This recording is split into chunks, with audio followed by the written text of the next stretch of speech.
Assalamualaikum warahmatullahi wabarakatuh.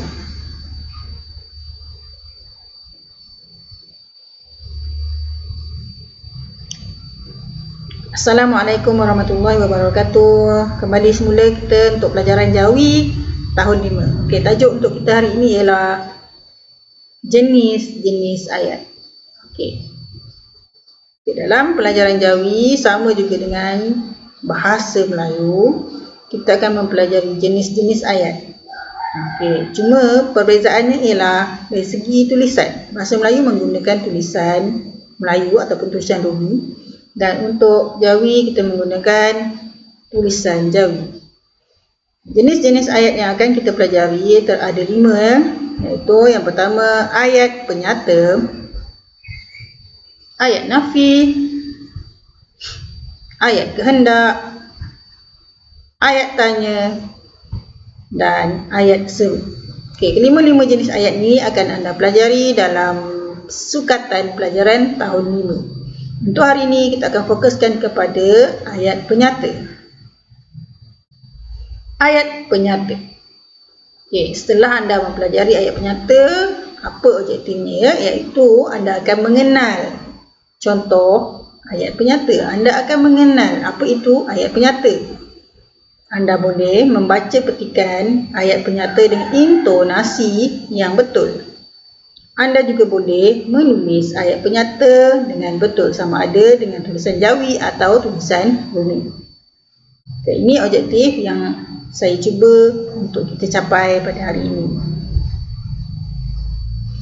Okey, kita masuk kepada pengertian ayat penyata. Ayat penyata ialah ayat yang menerangkan tentang sesuatu perkara atau peristiwa. Di sini jelas, iaitu ayat yang menerangkan tentang sesuatu perkara atau peristiwa. Kita nak jelaskan sesuatu. Yang contohnya kalau orang lain tak tahu, kita nak jelaskan sesuatu. Contohnya yang paling mudah, siapa nama awak? Nama saya Aminah. Contoh kan, kita dah beritahu kan, siapa nama awak itu ialah ayat tanya, dan jawapannya nama saya Aminah. Itu adalah ayat penyata. Kita tengok contoh di sini. Saya suka makan nasi goreng ayam. Saya suka makan nasi goreng ayam. Di sini ayat penyata. Ayat penyata selalunya diakhiri dengan tanda nuktah. Kalau ayat seru, dia akan ada tanda seru. Ayat tanya akan ada tanda soal. Tapi ayat penyata diakhiri dengan tanda nuktah dan menyatakan sesuatu. Ini menyatakan kegemaran saya, iaitu suka makan nasi goreng ayam. Ayat seterusnya, agama rasmi negara kita ialah agama Islam. Agama rasmi negara kita ialah agama Islam. Okey, dua contoh ini boleh menjelaskan apakah yang dimaksudkan dengan menerangkan tentang sesuatu perkara atau peristiwa. Kita lihat contoh yang seterusnya. Baca ayat-ayat di bawah. Kalau boleh ikut intonasi yang betul. Arus sungai itu mengalir deras. Arus sungai itu mengalir deras. Ayat ini menerangkan tentang keadaan sungai yang sedang mengalir dengan laju.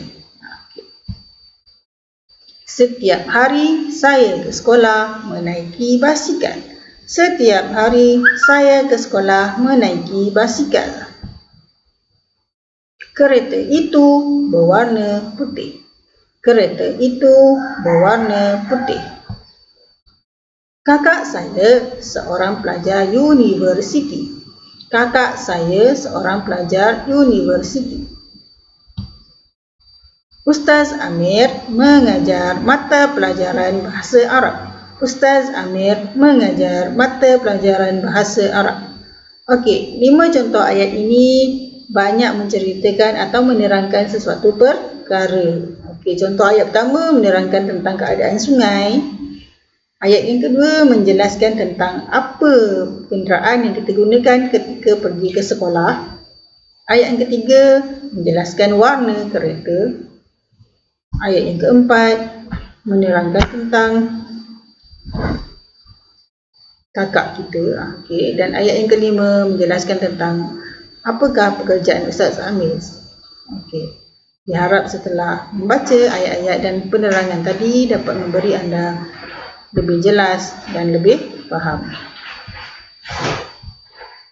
Semoga anda semua faham dan selamat belajar. Wabillahi taufiq wal hidayah. Wassalamualaikum warahmatullahi wabarakatuh.